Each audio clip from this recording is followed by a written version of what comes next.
Hey guys, I was just letting you know I'm going to wait until we get a couple more people to start talking. So if you have any questions while we're waiting, just let me know.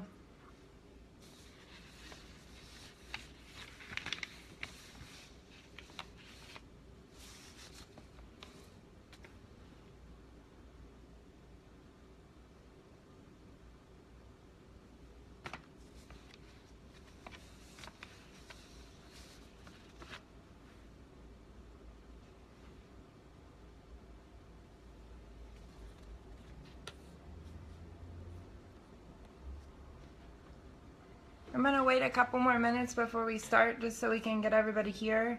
But then probably in the next couple minutes I'm going to go ahead and start talking. So if you have any questions, I would recommend if you can do a split screen for this presentation and pull up your LinkedIn, that would probably be really helpful.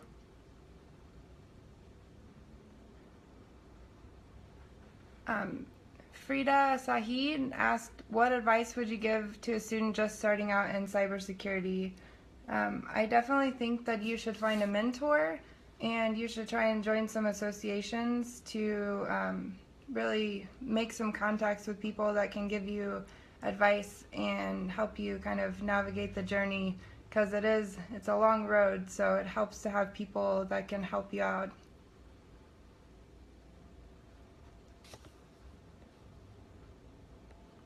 Alright, I'm going to give about one more minute and then I'm going to go ahead and get started.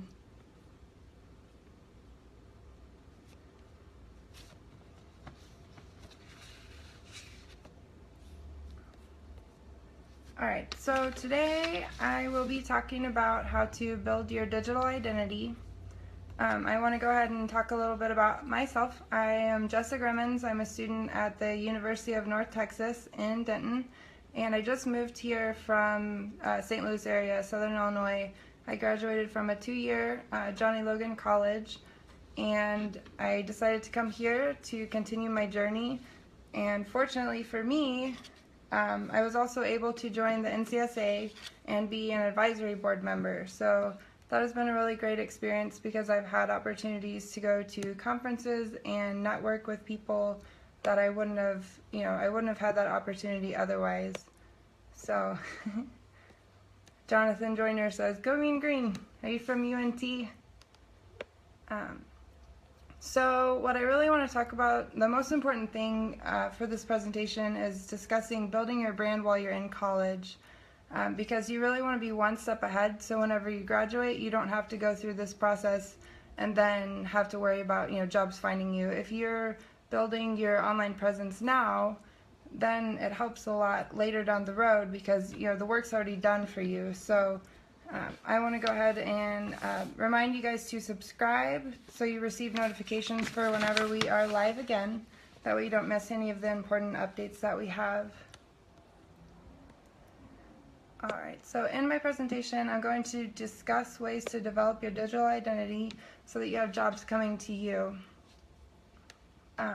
Since this is a 0% unemployment field, you would think that it would be easy to navigate, but there are difficulties, especially as a student. So since, as a student, I've noticed difficulty in maneuvering the process, I've found a way to make it a little bit easier, at least in my experience. So I'm going to go through and I'm going to talk about really building your online presence with Twitter, building your online presence with LinkedIn, and then also about networking at conferences and then joining associations. Just the experiences that I've had with those and the success that I've had with those. So I first want to talk about Twitter, just because LinkedIn is going to be pretty intense. There's a lot to really develop on LinkedIn. Twitter's pretty quick and easy. LinkedIn's the most important thing, and then I'll get into the other stuff. So you'll definitely want to stick around for the LinkedIn portion. With Twitter, so Twitter has been around for a while.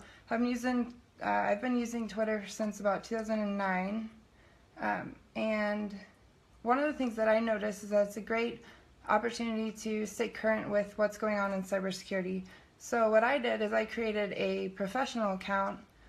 That way, it's separate from my personal account. So I have my personal account where anything goes. And then you have your professional one where, I would recommend, your handle being your first and last name if possible.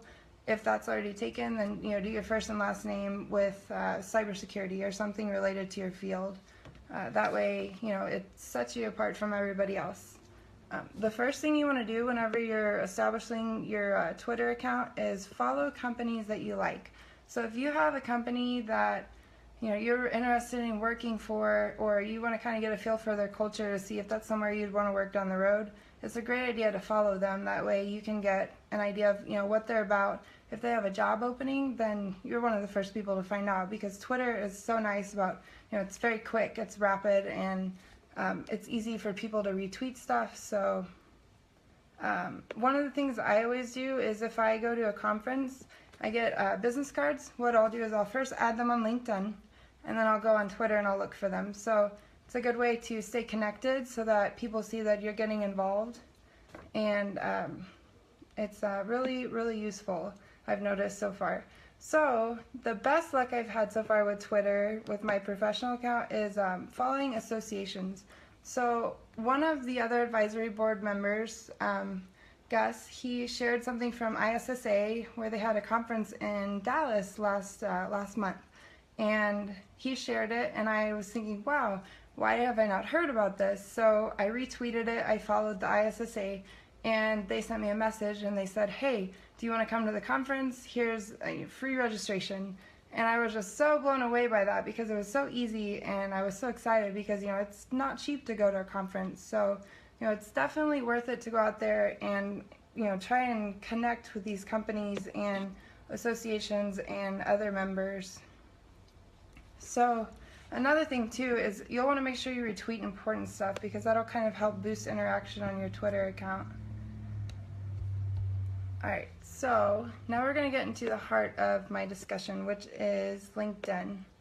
So the best thing about LinkedIn is it's like an online platform, so it helps you to take the work out of your job search. Jonathan Joyner says, what if you have an established personal account with a large following, just over 6K already, still start fresh? If your personal account, as long as it's professional, it's fine. I just did that because my personal account wasn't really professional. It was more just for, for fun. So, I mean, as long as it's professional, that's fine. So, so back to LinkedIn.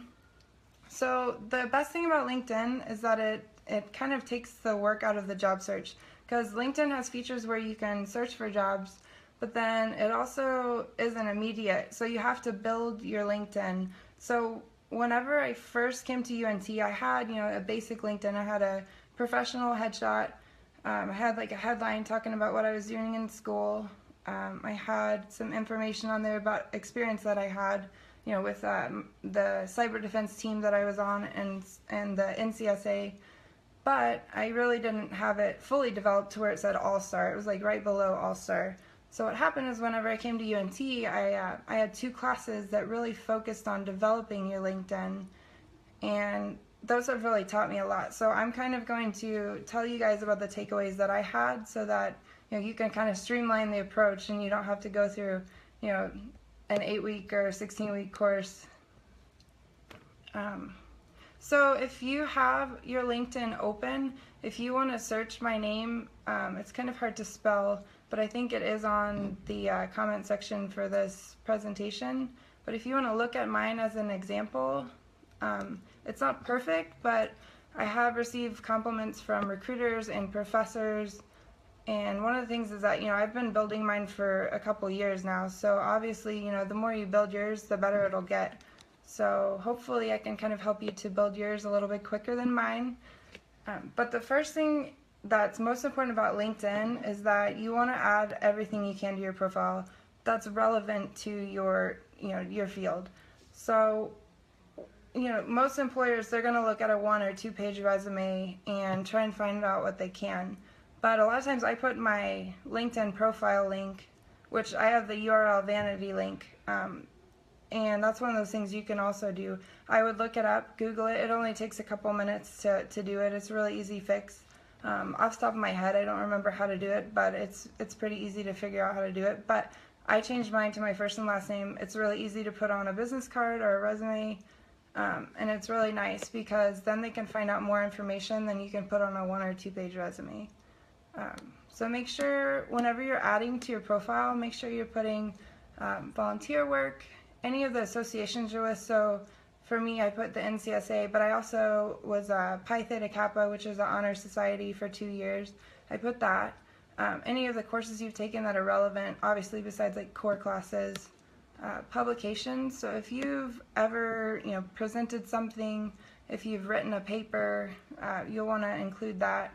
Any honors or skills, education and experience, all that stuff is important. So put as much as you can, as long as it's relevant.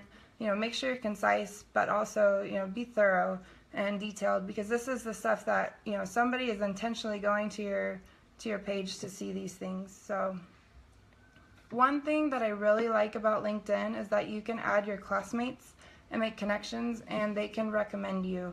So whenever you go to graduate and you're thinking, man, that guy I worked with in that group, he would be great to connect with. I don't remember his name. If you connect with them while you're in class with them, it's so much easier to go back and say, oh, okay, I'm going to look at that school, figure out what class that was, and then you can kind of, go from there and figure out who it was. Scott Dinsmore says, what if you were the subject of a cybersecurity related article? You can use that too. I think there's a way, whenever you post publications, I think you can reference it to where, or maybe you can just share it. I'm not sure. I'm not a full expert, but I'm getting there, so hopefully that works. So make sure you add classmates, and you can also ask for a recommendation.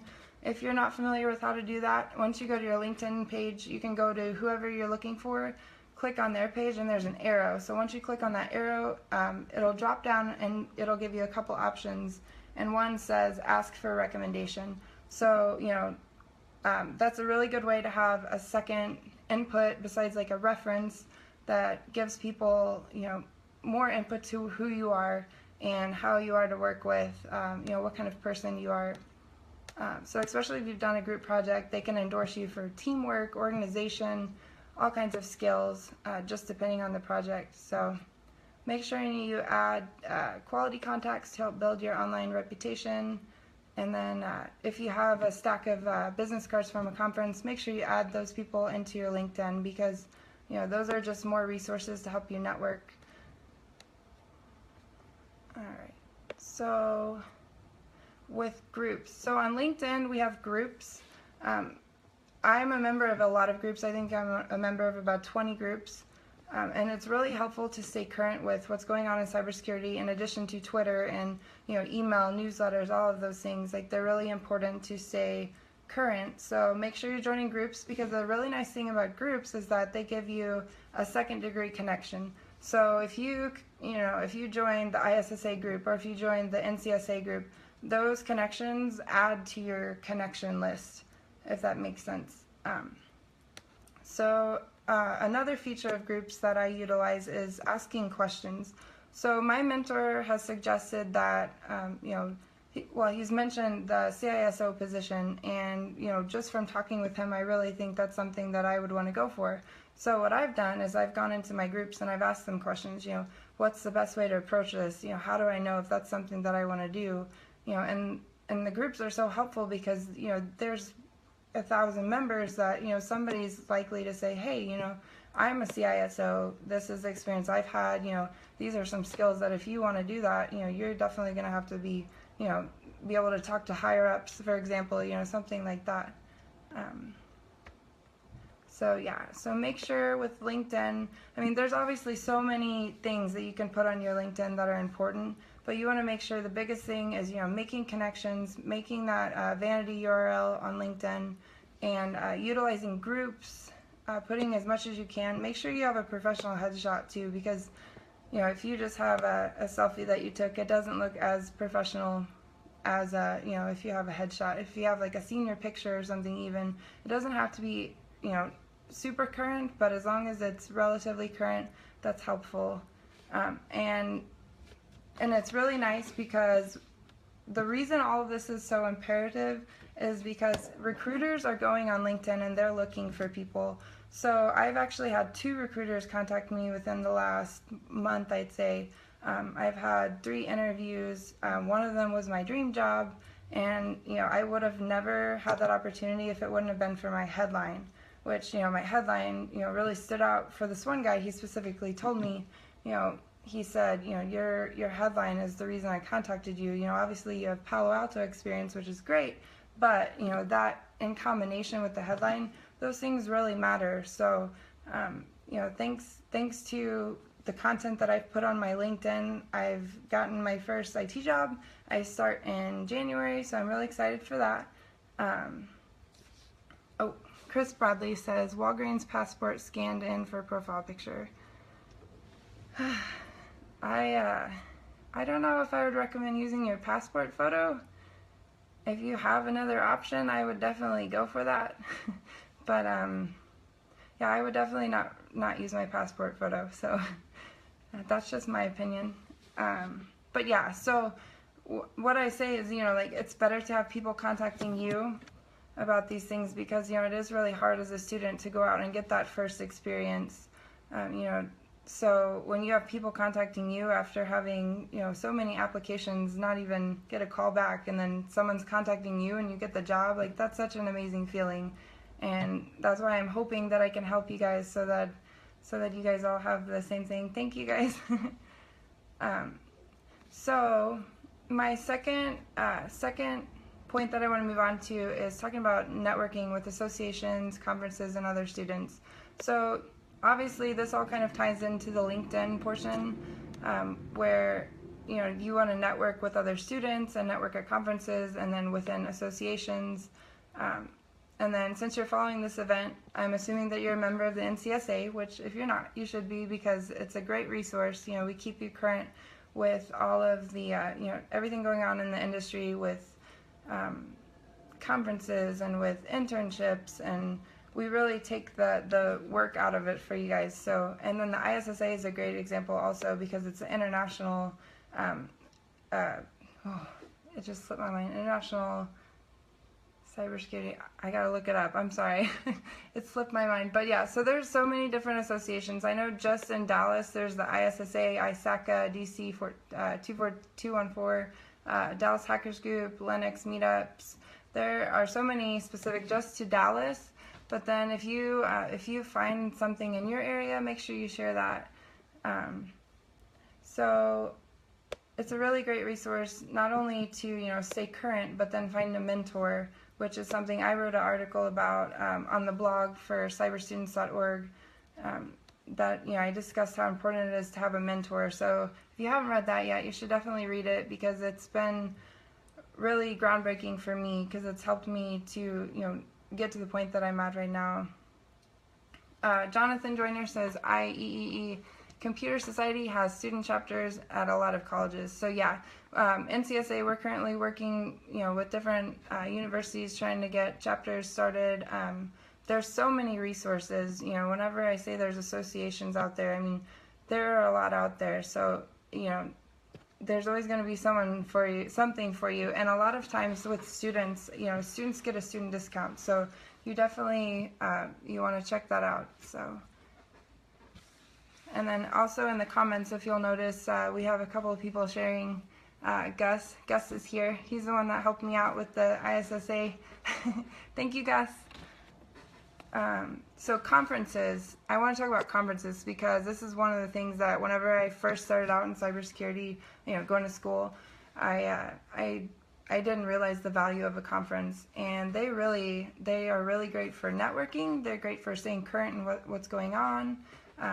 If you can present at a conference, that's always great because that's a great resume builder. But make sure if you're coming to a conference, you dress professionally. Make sure you come prepared. Bring business cards. If you have a resume, bring a resume because you never know if you can bring that to somebody and have them look at that. It's really nice to get an input on that and to see, especially if they have a lot of recruiters, you can ask them, okay, does this look good? Should I change that? What's the verbiage? Does it need to say something different? there are so many different ways to say the same thing, and they can really guide you to kind of shape your resume. And then Gus also said it really helps to build your professional network, which is one of the things I really enjoy with the conferences that I went to. I met Dr. Jo Portillo, which is the director of the NCSA. I met her at WISIS, which is a Women in Cybersecurity conference. This year it's in Arizona. I definitely recommend checking it out if you're interested. I mean, I have had great luck at that one, especially with career opportunities. They have a big career fair. So, check out as many conferences as you can. That's the great thing about the NCSA. We keep you updated on all the conferences and what's coming up. So, always keep a lookout for those with the newsletter. And then researching jobs. So, with all of this tied together, it just kind of helps you to find out, where you want to go, what people are looking for, employers, recruiters, all of that. So if you can really develop, your brand online to where, people can easily figure out who you are, what you've done on one page, it makes it so much easier. And then if you add resources like Twitter and joining associations, stuff like that, it just adds to it. So, it takes the guesswork out of the equation for an employer, because they don't have to say, okay, is this person qualified for the job? They can go to your LinkedIn and see all these presentations. They can see your honors, recommendations, and these are resources that you can't fit on a resume. So if anyone has any questions other than what I've added, I know there's a lot of information, and if anyone needs any more information, I would be glad to help you build your online presence. Why am I following Tom Nidorost? I think I messed that up. I'm sorry. Says, just curious, why are you following so many colleges?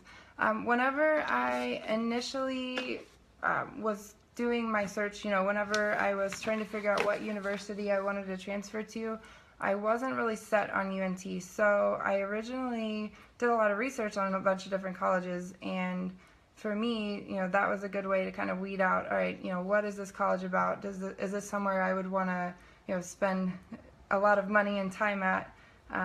So for me, it was a good way to get more information on a college, and that's why I ended up picking UNT.